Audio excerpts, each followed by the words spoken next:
Sa pagkakataong ito ay pag-uusapan natin ang tungkol sa mga hayop ayon sa kanilang pook tirahan. Alam mo ba na ang mga hayop ay may kanya-kanyang lugar kung saan naninirahan at nabubuhay? Ang mga hayop ay isa sa mga pangunahing pangkat ng organismo sa ating kapaligiran. Ang mga panlabas na bahagi ng mga ito ay may kinalaman kung saang lugar sila maninirahan at mabubuhay.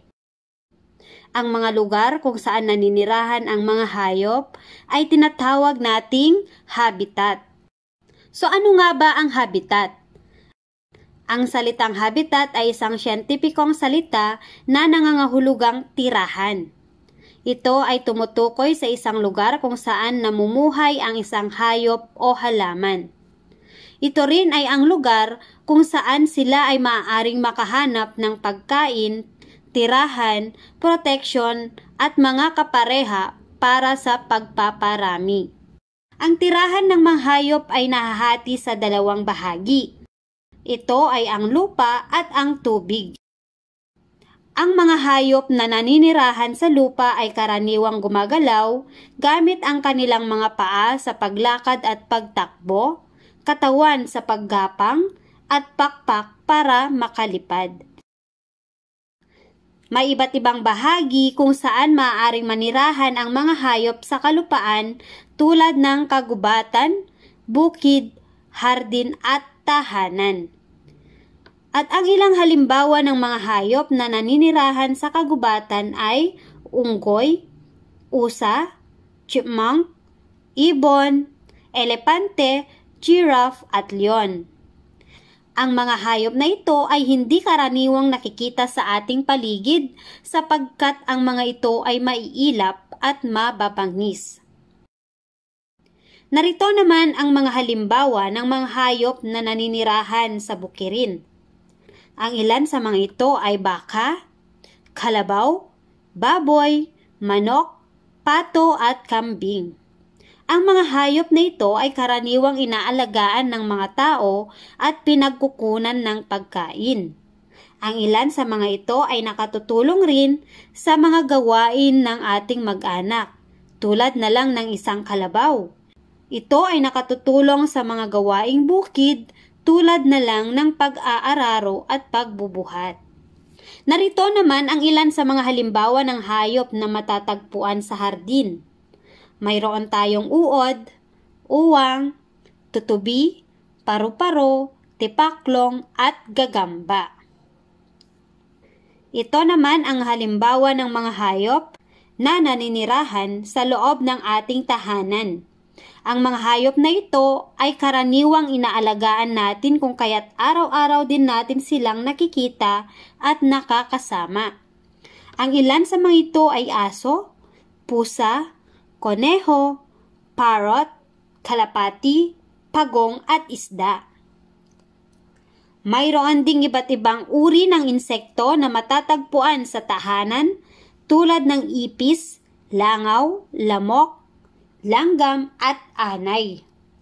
Mapaminsala ang mga hayop na ito sapagkat maaari tayong magkasakit o maaari nitong sirain ang mga kagamitan sa ating tahanan. Ngayon alamin naman natin ang mga halimbawa ng hayop na karaniwang naninirahan sa katubigan. Tayo ay may dalawang bahagi ng katubigan na maaaring pamuhayan ng mga hayop. Ito ay ang tubig alat at ang tubig tabang. Ang karagatan ay isang halimbawa ng tubig alat. Ito ang pinakamalawak na anyong tubig na pwedeng tirahan ng mga hayop.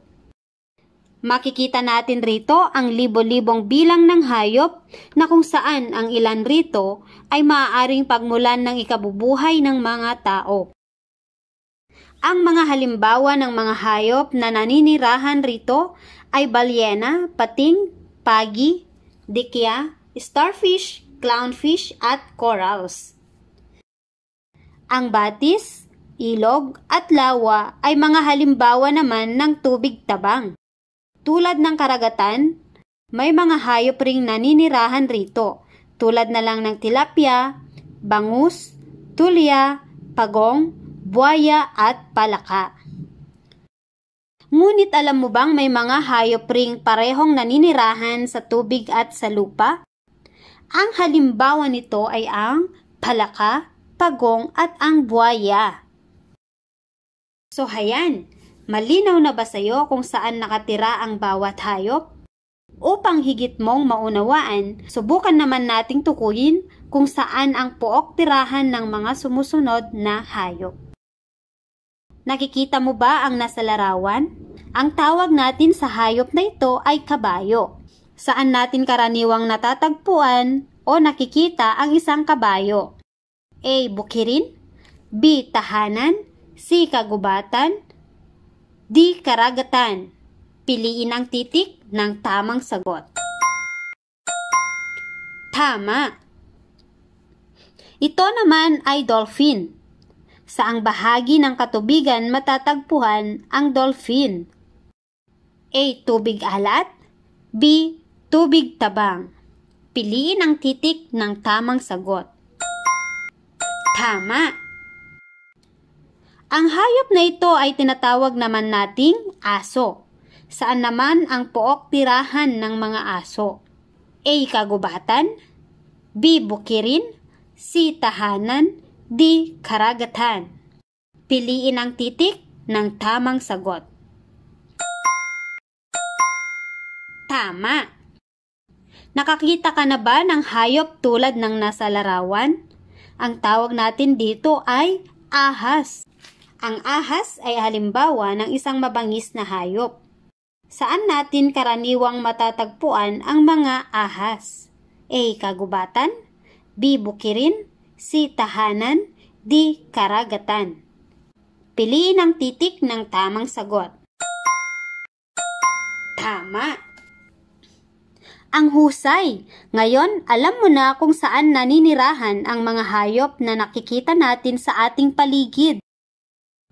Basta't lagi mong tandaan, ang mga hayop na maaari nating alagaan at ituring bilang kasapi ng pamilya ay ang mga hayop na nakatira sa ating tahanan. Ang mga hayop namang may ilap at mababangis ay karaniwang matatagpuan sa kagubatan. At ang mga hayop namang nakatutulong sa atin sa paghahanap buhay at maaaring gawing pagkain ay mga hayop na karaniwang naninirahan sa bukirin. May mga hayop rin tayong makikita sa karagatan at mga ilog at lawa. Ang ilan sa mga ito ay maaari rin nating gawing pagkain tulad ng ilan sa mga hayop na matatagpuan natin sa kalupaan.